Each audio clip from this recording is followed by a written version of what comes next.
సమూయేలు మొదటి గ్రంథం 22వ అధ్యాయం 2వ వచనాన్ని చదువుతున్నాను, వినండి. మరియు ఇబ్బంది గల వారందరూ, అప్పులు చేసుకున్న వారందరూ, అసమాధానముగా నుండి వారందరూ అతని యొద్దకు కూడుకొనగా అతడు వారికి అధిపతి ఆయెను. ఇబ్బందుల్లో ఉన్న వారందరూ, అప్పులు చేసుకున్న వారందరూ, అసమాధానంగా ఉన్న వారందరూ ఆయన యొద్ద కూడుకొనగా ఆయన వారికి అధిపతి ఆయెను. అసలు మీకు ఇబ్బందులు అంటే తెలుసా అండి? ఇబ్బందులు అంటే తెలుసా? అస్సలు మాకు తెలియదండి ఇబ్బందులు అంటే. అంటే ఏంటండి ఇబ్బంది అంటే అని అడుగుతారా? ఇబ్బందులు ఏంటో మీకు తెలుసా? ఇబ్బందుల్లో ఉన్నామండి అన్నవాళ్ళు చేయి చూపిస్తారా?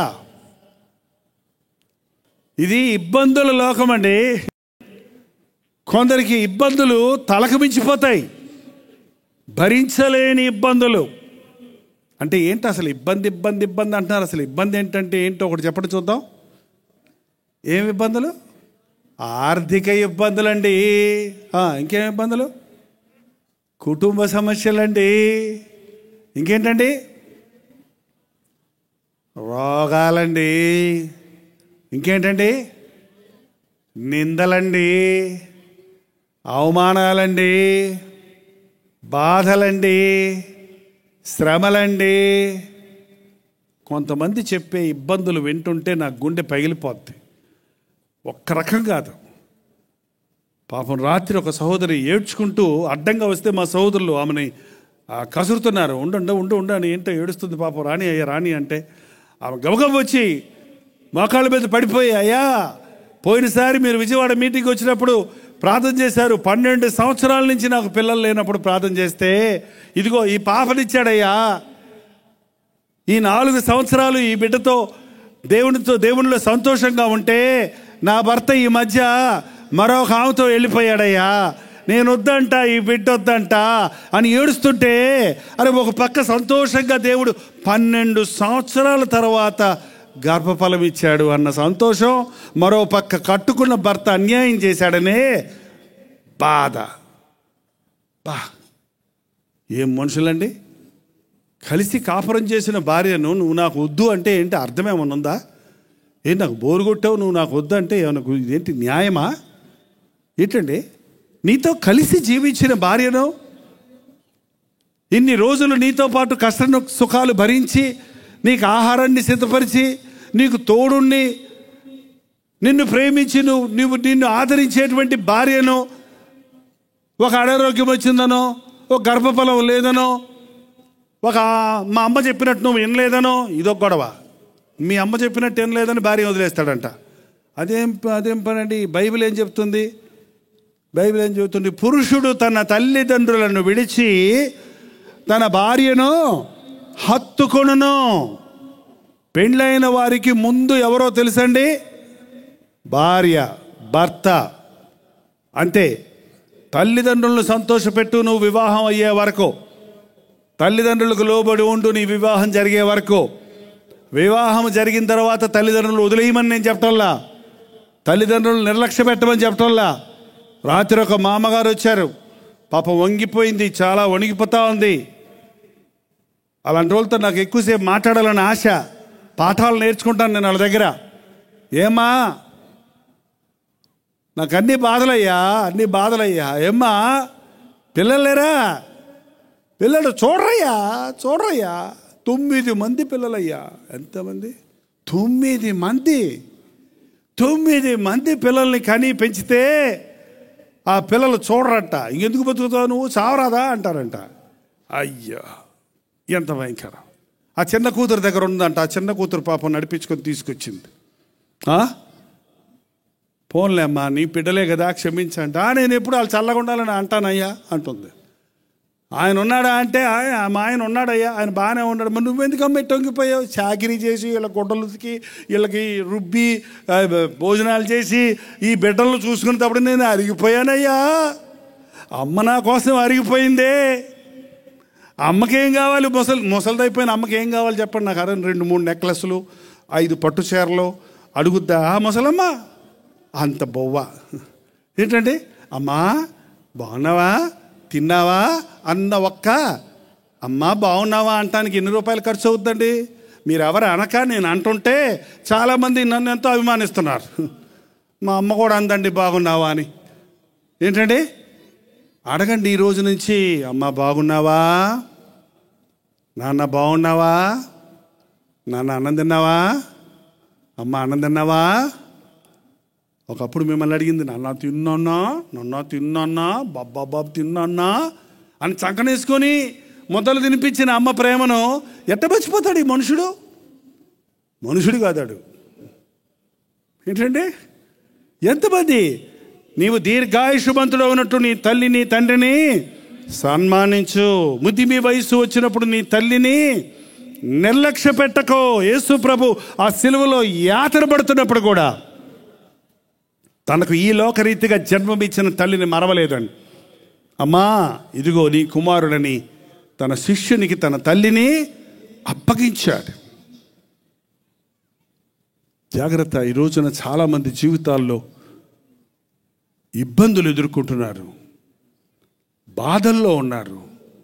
యేసు ప్రభువును ఎరిగిన వాడు చేసేది ఇతరులను బాధ పెట్టేవాడిగా ఉండడు, కానీ ఇతరుల బాధలలో వారిని ఆదరించడానికి ఆశ కలిగి ఉంటాడు. బాధపడుతూ బాధల్లో ఉన్న వారి బాధలు తీర్చేవాడే నిజమైన దేవుని బిడ్డ. ఇబ్బందులు ఈ లోకంలో ఉన్నంత వరకు ఇబ్బందులు తప్పవండి. మనుషులు ఇబ్బందులతో ఉన్నారు. ఇబ్బందులే లేకపోతే ఇలాంటి సభలకు మీరు రానే రారు. చాలామంది వచ్చి వరుసన రకరకాల ఇబ్బందులు. భర్త పనికిమాలిన పని చేసి ఎయిడ్స్ రోగం తెచ్చుకొని, రాత్రి ఒక తమ్ముడు చెప్పాడు, తమ్ముడు అంటానికి సిగ్గుపడను నేను, పాపం ఆ సహోదరుడు తన జీవితంలో తాను చేసిన తప్పుకు కుమిలిపోతున్నాడు. నేనే నా వల్లనే నా భార్యకి వచ్చింది, నా పెద్ద కూతురికి వచ్చింది, నా వల్లనే ఏంటి? కనీసం ఆ పశ్చాత్తాపం ఉందా? నీ వల్ల నీ బిడ్డలు పాడైపోతున్నారు, నీ వల్ల నీ భార్య బాధపడుతుంది, నీ వల్ల నీ ఇతరులకు నీ పొరుగు వారికి బాధగున్నావు అన్నది గ్రహించుతున్నావా? ఇలాంటి సభలకు వచ్చినప్పుడు నీ ఇబ్బందులను తలుచుకోవడం కాదు, నీ ఇబ్బందులకు కారణమైన నీ పాపాన్ని నువ్వు గుర్తించాలి. మన ఇబ్బందుల నుంచి మనం విడిపించబడాలంటే ఆ ఇబ్బందులకు మూల కారణమైన పాపం కొరకు మనం పశ్చాత్తాపడాలి. క్రైస్తవ సంఘమా, ఈనాడు క్రైస్తవులకు కావలసింది పాటలు కాదు, ప్రసంగాలు కాదు, మీటింగులు కాదు, పశ్చాత్తాపం కావాలి. నేనేమి చేసి తినని దేవుడు చెవిగ్గి మాటలు వింటాడటండి. ఇలాంటి సభల్లో కూడా మనం మాట్లాడుకుంటున్నారు కదా, మధ్యలో మీటింగ్ అయిపోయిన తర్వాత మాట్లాడుకుంటూ వెళ్తారు కదా, బాగా చెప్పారు, లేక బాగా చెప్పలేదు, లేకపోతే ఆ పాట బాగుంది, లేకపోతే ఈ పాట బాగుంది, లేకపోతే అది బాగుంది, ఇది బాగుంది. ఏంటండి మీటింగ్కి వచ్చి కూడా ఏ మాటలు, లోకపు మాటలు, అనవసరమైన మాటలు. దేవుడంట నా సభలకు వచ్చారు, నా సన్నిధికి వచ్చారు, వీరేం మాట్లాడుకుంటున్నారు చెవి ఎక్కి ఆలకిస్తే వారు పనికి మాలిన మాటలు మాట్లాడుకుంటున్నారు. ఇర్మీయా గ్రంథం 8వ అధ్యాయం 6వ వచనంలో చూస్తే, నేను చెవి ఎక్కి వారి మాటలు విని ఉన్నాను, వారు పనికి మాలిన మాటలు వారు ఆడుకొనుచున్నారు, నేనేమి చేసిరని చెప్పి తన చెడుతనముని గురించి పశ్చాత్తాపడువాడు ఒక్కడునో కనబడలేదు. ఈనాడు మనకు కావాల్సింది చేసిన తప్పుకు పశ్చాత్తాపడటం. పక్క వాళ్ళ తప్పుల గురించి మాట్లాడుకోవడం కాదు, పక్క వాళ్ళను విమర్శించడం కాదు, పక్క వారిని ఏలెత్తి చూపించటం కాదు, ఎవరి గురించో చెడుగు మాట్లాడటం కాదు. నేనేం చేశాను, నా బ్రతుకెట్టుంది, నా అంతరంగంలో నేను ఎలా ఉన్నాను అని పశ్చాత్తాపడితేనటండి ప్రభు పరవశిస్తాడు పైన. నేను మహోన్నతుడును, మహాగణుడును, నిత్య నివాసిని, మహోన్నతమైన స్థలాల్లో నివసించేవాడిని అయినను వినయము గల వారి యొద్ద, నలిగిన మనస్సు గల వారి యొద్ద నివసిస్తానంటున్నాడు మన దేవుడు. అయ్యా నేను పాపినయ్యా, నేను దోషినయ్యా అని అన్నప్పుడు అక్కడెక్కడో ఉన్న దేవుడు నీ హృదయంలోనికి రావడానికి, నిన్ను ఆదరించడానికి ఆశ కలిగి ఉన్నాడు. పశ్చాత్తాపడడం నేర్చుకోండి. తప్పుని మనసులో ఉంచుకోకండి. కోపం, ద్వేషం, అసూయ, శరీరాశ, నేత్రాశ, జీవపు డమ్మం, విమతములు, భేదములు, ద్వేషములు, ఆయాసం, కోపం మనసులో అలాగ ఉంచుకోవద్దు. వాటిని ఒప్పుకోనండి, వాటిని సరిచేసుకోనండి. అవి అలాగే ఉంటే నీ ఇబ్బందులు పెరిగిపోతాయి, నీ బాధలు పెరిగిపోతాయి. ఈ రోజున మానవుడు ఎన్ని రకాల ఇబ్బందులతో ఉన్నాడో. నేను సేవ చేస్తుండగా ఇలాంటి బలిపీఠం మీద నిలబడి ఇక్కడి నుంచి ప్రసంగం చేస్తున్నప్పుడు నేను నేర్చుకోలేను. కానీ ఎందుకంటే మీరు అందరు నాకు ఒకలాగానే కనపడుతున్నారు. మీ ముఖాలు కొన్ని సరిగానే కనపడటమే లేదు. అసలు మీ ఇబ్బందులు ఏంటో, కష్టాలు ఏంటో, మీ హృదయ స్థితి ఏంటో నేను చెప్పలేను. కానీ మీరు మీటింగ్ అయిన తర్వాత లైన్లో వస్తారు చూడండి, లేక ఫోన్ చేసి చెప్తారు చూడండి, లేక SMS పెడతారు చూడండి, లేక ఉత్తరం రాస్తున్నారు చూడండి. ఎన్ని రకాల బాధలు మనుషులు పడుతున్నారో. మంచి ప్రార్థనాపరుడైన భర్త దొరికిన భార్య ఏమో దెయ్యంలాగా ఉంటుంది. ఇసుకిచ్చేస్తుంటుందంట, బాధ పెట్టేస్తుంట. తాగడతను, సినిమాలకు వెళ్ళడం, ప్రార్థన చేసుకుంటాడు, భార్యను ప్రేమతో చూసుకుంటాడు, అయినా కూడా దెయ్యంలాగా తిరగబడుతుంది. ఏంటంటే మంచి పతివ్రత అంటారు చూడండి మన దేశంలో. చెప్పిన వింటి అనుకుంది ఎంత గౌరవిస్తుంది. అలాగేనండి, సరేనండి, ఏం కావాలండి, ఎన్ని తింటినా పడి ఉంటుంది, ఎన్ని తింటినా నోరు పూసుకుంటుంది. అంత మంచి భార్యకేమో దయ్యం లాంటి భర్త ఉంటాడు. ఇదేంది ఇది? నాబాల్లాగా మోటోడు అంట. నాబాలు ఏమంటే రఫ్గా మాట్లాడతాడు. భార్యను భారీగానే చూడటం, జంతు ఏయ్ ఊ ఈ ఏంటంటే భార్యను పట్టుకొని ఏయ్ ఊయ్ హాయ్ హే ఊయ్ ఏంటది గొడ్డ ఏంటండి. భార్యను ప్రేమగా పిలవండి. ఇతర దేశాల్లో అయితే హాని ముని అంటారంట. అని 3 నెలలు ఇడాకులు ఇచ్చేసుకుంటారంట. అదొక రకం. పేరులో నీకు ఇడాకులు ఇచ్చేస్తున్నాను హాని, ఇక నీతో బతకలేను హాని అంటాడంట. మళ్ళీ పైగా ఏంటిది? పెళ్లి రోజు, వివాహం రోజు వాగ్దానం చేశారు చూసారా? ఏమని వాగ్దానం చేస్తారండి? ఎంతమందికి పెళ్లి వాగ్దానాలు గుర్తున్నాయి? ఎంతమంది క్రైస్తవ వివాహాలు చేసుకున్నారు? వేరే వివాహాలు చేసుకున్న వాళ్ళకి ఆయన ఏం చెప్తున్నాడో తెలీదు. అంగని మనం కట్టమ్మా అంటే కట్టేస్తున్నారు అంతే. కానీ క్రైస్తవ వివాహం స్పష్టంగా నేను నిన్ను నా పెండ్లి భార్యగా స్వీకరించి, నిన్ను ప్రేమించి, సంరక్షించి, కలిమిలో, లేమిలో, ఆరోగ్యములో, అనారోగ్యములో, కష్టములో, లాభములో, నష్టములో, బాధలో, అన్ని సమయంలో నిన్ను విడువక, నిన్ను ఎడబాయక, ఇతరులను వల్లక 3 నెలలు కాపురము చేయుదును. ఎప్పటి వరకు అండి? కుదిరితే కొన్ని రోజుల మరణము మనలను వేరు చేయు వరకు నీతో కాపురము చేయుదునని దేవుని ఎదుట, సంఘము ఎదుట నీకు వాగ్దానము. పెళ్లి పాస్టర్ని కదా, నేను కూడా పెళ్ళిళ్ళు చేస్తాను, అందుకని నాకు కంటత. ఏంటండి, మీరు కూడా సంవత్సరం పెళ్లి రోజున భార్యాభర్తలు మళ్ళీ ఒకసారి వాగ్దానాలు జ్ఞాపకం చేసుకొని, పాస్టర్ గారు లేకపోయినా మీరే ఒకరితో ఒకరు చెప్పుకోండి. ఏంటంటే కలివిలోను, లేమిలోను, కష్టంలోను, నిందలోను భార్యను విడనాడకూడదు. భార్యను విడనాడి మరొకతను వివాహం చేసుకున్నవాడు వ్యభిచారం చేయించున్నాడు. స్పష్టంగా చెప్పాడు ప్రభు. వ్యభిచారులను, వేశ్యాంగులను దేవుడు తీర్పు తీర్చక మానడు. ఏంటంటే నాకు నచ్చలేదు, వదిలేస్తున్నాను. ఈ మధ్య ఇంకా విపరీతం. కొంతమంది చెప్తుంటారు, నా భార్య నన్ను విడిచిపెట్టి వెళ్ళిపోయిందండి. వాళ్ళ అమ్మ పిలిచి, వదిలేవే, వాడు కాకపోతే ఇంకొకడు నీకు అంతకంటే వాడికంటే టాప్ వాడిని చూసి నేను చేస్తాను పెళ్ళి అంటదంట. అమ్మ చెప్పుద్దంట కూతురుతోటి. ఎంత భయంకరం అండి. యజబేలులు తయారవుతున్నారు ఏంటండి? కన్న కొడుకుని చంపుకుంది యజబేలు. కట్టుకున్న భర్తను చేతగాని వాడిని చేసి పెత్తనం చేసి చివరికి కుక్కలు వచ్చి నాకాయంట రక్తాన్ని. ఎంత నీచమైన చావుడు అనిపోయిందో చూడండి. దయచేసి మీ కుటుంబంలో ఇబ్బందులు ఉన్నాయంటే భార్యగా నీ విధి నీవు చేయటం లేదు, భర్తగా నీ బాధ్యతల్ని వహించటం లేదు. కాబట్టే నీ కుటుంబంలో ఒడిదుడుకులు ఉన్నాయి, ఆర్థిక ఇబ్బందులు ఉన్నాయి. ఎంత నా సంపాదన ఎంత, మన ఖర్చు ఎంత అని లెక్కేసుకోక్కర్లేదా?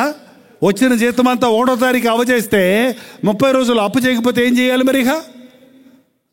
ఏంటండి, పంట చేతికొస్తే ఉద్యోగం అన్నా నెలకోసారి వస్తుందండి జీతం. పంటలు ఎప్పుడు వస్తాయండి? నెల నెలా పండుద్దా పంట? సంవత్సరానికి ఒకసారి, మించితే 2 సార్లు. ఆ పంట డబ్బులు సంవత్సరం అంతటికి సరిపోయినట్లుగా దేవుని సన్నిధిలో పెట్టి ప్రార్థించుకోవాలి. సంవత్సర ఆదాయాన్ని ఒక నెలలో ముగించేస్తే మరి అప్పులు కావా? ఎంతమంది ఈ రోజున అప్పుల సమస్యల్లో ఉన్నారు? అప్పు అప్పు అప్పు అప్పు. మన భారతదేశము వరల్డ్ బ్యాంక్ అప్పంట. మనకు పుట్టబోయే పిల్లలు కూడా ఆ అప్పు తీర్చాల్సి వచ్చినంత అప్పు ఉందంట అండి.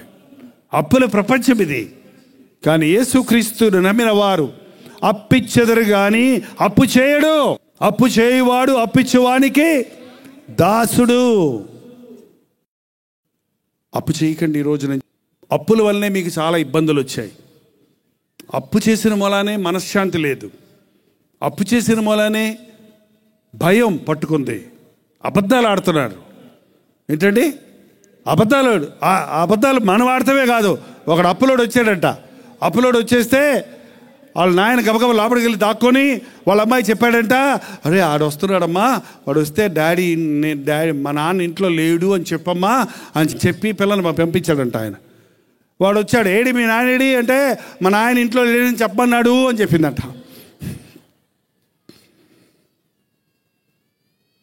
ఎంతమంది బిడ్డల్ని పాడు చేస్తున్నారు తల్లిదండ్రులు. నాకు ఇంకా నేను ఆ బాధ తట్టుకోలేకపోతున్నాను. రాత్రి ఒక తండ్రి, తాత మరైనా పెద్ద ఆయన, చిన్న పిల్లలు ఇంతున్నారు పిల్లలు, ఒక 7-8 సంవత్సరాలు కూడా ఉంటాయో లేవు. నేను అడగదలుచుకోవాలి, అడగటానికి కూడా నోరు రాలేదు నాకు. అంత భయంకరమైన విషయము. ఈ పాపను పాడు చేశాడండి ఒక అబ్బాయి.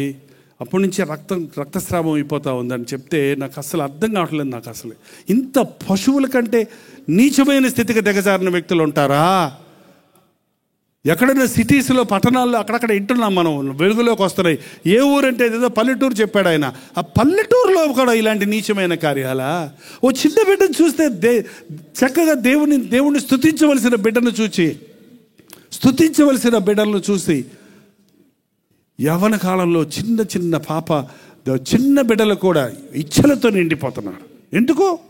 సినిమాలు చూసి బెడ్రూమ్లో ఉండే దృశ్యాలన్నీ కళ్ళ ముందు చూపిస్తూ ఉంటే ఏంటంటే భార్యాభర్తల మధ్య సెక్స్ అనేది భార్యాభర్తల మధ్య గుప్తంగా ఉండవలసింది కానీ వీధులమ్మడి చూసేది కాదు, రోడ్ల మీద కనపడేది కాదు. అది పవిత్రపరిచి దేవుడు వివాహ బంధాన్ని ఏర్పాటు చేశాడు. వివాహము ద్వారా సంతానోత్పత్తి కలగడానికి, సంతృష్టి కలగడానికి దేవుడు ఒక వరంగా ఇచ్చాడు. దాన్ని పిచ్చిగా వాడి మనుషులు రకరకాల ఇబ్బందుల పాలవుతున్నారు. ఎంతోమంది ఇవాళ ప్రేమలంటూ యవ్వనస్తులు తమ కన్యత్వాన్ని పోగొట్టుకుంటున్నారు, తమ జీవితాన్ని పాడు చేసుకుంటున్నారు, తమ తల్లిదండ్రులకు వేదన కలుగు చేస్తున్నారు. ఒక్క ఇంటిలో ఒక్క వ్యక్తి సరిలేకపోతే ఆ ఇంటిల్లో బాధే. నువ్వెందుకమ్మా ఏడుస్తావు అంటే ఏడకుండా పెట్టారండి. నీ బిడ్డ తప్పు చేస్తే నువ్వెందుకు ఏడుస్తావు? నువ్వు ఊరుకో అంటే ఊరుకోలేదు. తప్పు చేసినోడేమో తాగి తందనాలు ఆడతాడు. కట్టుకున్న భార్య కన్నీటితో మొరపెడుతూ ఉంటుంది, ఏడుస్తూ ఉంటుంది. కన్నబిడ్డలేమో ఇష్టానుసారంగా విచ్చలవిడిగా తిరుగుతూ ఉంటారు. కని పెంచి పెద్ద చేసిన తల్లిదండ్రులు బిడ్డలను చూసి ఆనందించవలసిన తల్లిదండ్రులు, బిడ్డల సహాయంతో ఆదరణ పొందవలసిన తల్లిదండ్రులు దుఃఖిస్తూ కూర్చుంటున్నారు. ఇబ్బందులు. సాతాను ఈ లోకాన్ని ఏల్తుంది. ఏ కుటుంబంలో సమాధానం లేకుండా మానసికమైన ఇబ్బందులు.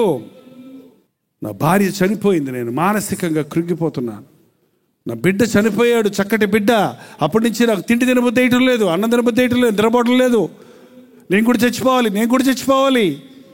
నా బిడ్డకు వ్యాధి ఉందని చెప్పారు వైద్యులు, ఇది తగ్గదన్నారు. ఇంకా నేను ఎందుకు బతికేది, నేను చచ్చిపోతా. ఏంటండి బిడ్డకు వ్యాధి వచ్చి చచ్చిపోతాంటే నువ్వు చచ్చిపోతానంటే ఎందుకు? మానసికమైన వేదన, దుఃఖం,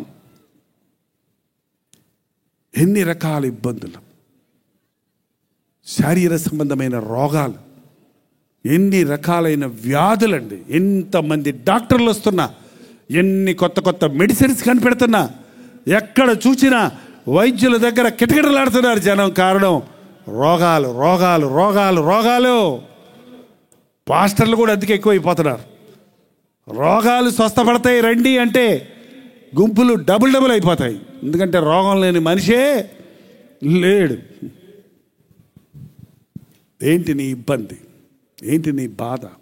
దయచేసి అందరూ కళ్ళు మూసుకొని 2 చేతులు పైకెత్తి ప్రార్థన చేద్దాం. కన్నీటితో ప్రార్థన చేద్దాం, విశ్వాసంతో ప్రార్థన చేద్దాం, పూర్ణ హృదయంతో ప్రార్థన చేద్దాం. నీకున్న రోగం ఏంటో నీవే నోరిపిని దేవునితో చెప్పు. ఇక్కడ ప్రార్థిస్తున్నప్పుడు అక్కడ నీ శరీరంలో ఒక అద్భుతాన్ని జరిగించడానికి దేవుడు సిద్ధంగా ఉన్నాడు. ప్రభువా, యేసు ప్రభువా, నీకు వందనములు నాయనా. ఈ కల్వరి ఉజ్జీవ సభలలోనికి మమ్మల్ని రప్పించినందుకు వందనాలయ్యా. మా ఇబ్బందులు తీర్చాలని, మా అవస్థల నుండి, మా అప్పుల నుండి, మా దరిద్రత నుండి మమ్మల్ని విడిపించాలని నిన్ను నమ్మిన మేము ధన్యులుగా, భాగ్యవంతులుగా, నీకు ఇష్టలుగా, నిన్ను మహిమపరచువారిగా ఉండాలని మా కొరకు నీవు చేసిన ఈ గొప్ప ఏర్పాటు కొరకు వందనములయ్యా. నీ గొప్ప ఏర్పాటు కొరకు వందనములయ్యా. ఇప్పటికే పరిశుద్ధాత్ముడు మా మధ్య సంచరిస్తూ మమ్మల్ని విడిపిస్తున్నందుకు వందనములయ్యా. మేము బంధించినవి పరలోకములో నీవు బంధించినందుకు వందనములయ్యా. ఇక్కడ విడిపించినవి పరలోకములో విడిపించినందుకు వందనములు తండ్రి. నీ ఆత్మకార్యమును మా మధ్య బలముగా జరిగించు నాయన. బలముగా నీ ఆత్మకార్యాన్ని జరిగించము తండ్రి. పరిశుద్ధాత్మను మా మీద కుమ్మరించము నాయన. ఇదిగో నీ బిడ్డలు నిలబడున్నారు, రకరకాల రోగాలతో నిలబడున్నారు, శారీర సంబంధమైన బలహీనతలతో నిలబడున్నారయ్యా. అయ్యా, ఒక్కసారి నీవు పొందిన దెబ్బల చేత మాకు స్వస్థత ఉందన్నావు కదా, ఆ స్వస్థత మాకు దయచేయి. మా శరీరంలో స్వస్థత దయచేయి నాయనా. ఈ శరీర బాధలు భరించలేక ఎందరో మూలుగుతున్నారయ్యా, ఎందరో వేదన పడుతున్నారయ్యా. సంపాదించిన సంపాదన అంతా మందులకు మాత్రలకు వాడి వైద్యుల చేత తిప్పలబడి ఉపశమనం లేని పరిస్థితుల్లో ఉన్నారయ్యా. అట్టి వారిని కనికరించు. నాకు అసాధ్యమైంది ఏదైనా కలదా అన్న దేవా, నమ్ముచున్నాము నాయన. నా యేసయ్య నన్ను దీవించాడు, నన్ను దర్శించాడు, నన్ను స్పందించాడు అన్న విశ్వాసంతో ఇక్కడి నుంచి వెళ్ళడానికి మాకు సహాయము చేయమని యేసుక్రీస్తు నామములో అడుగుచున్నాము తండ్రి. మన తండ్రి అయిన దేవుని యొక్క ప్రేమయు, కుమారుడైన క్రీస్తు యొక్క కృపయు, ఆదరణకర్త అయిన పరిశుద్ధాత్మ యొక్క సహవాసమును కూడి వచ్చిన మనందరికీ పరిశుద్ధాత్ముడు తన కార్యములను కొనసాగించునుగాక. ఆమేన్, ఆమేన్, ఆమేన్.